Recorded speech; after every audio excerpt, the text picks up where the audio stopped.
first, I really didn't know what was happening until we opened the door and then we realized that half the neighborhood was destroyed.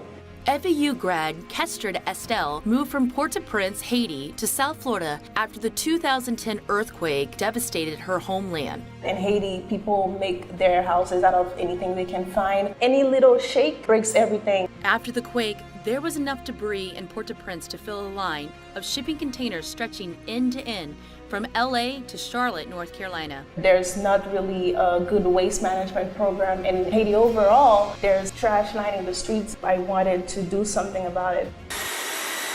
So while studying urban planning and architecture at FAU, Kestride came up with a solution that might fix the housing and trash problem in Haiti. I decided that I would pick plastic bottles because it's lining up the street, and I would fill that up with construction debris, which would help clean up the street. What binds it is cement, and I just mix that up together and make a wall, like you would use a regular brick and make a wall for a house. So have you made a wall? I made a 6x8 wall in my parents' backyard, and it stood there for a couple of months. I needed to run some compression tests, and I didn't have the machine. So that's where you're stopped? Yeah, that's where my research stopped. That's when I started doing my own research and found Dan Paulus with GFA International. I explained the situation, and he instantly agreed to help. Kestride, today's a big day. Are you excited? How you feeling? I'm feeling great. Dan greeted us, and off we went to the compressor. I'm going to apply an initial load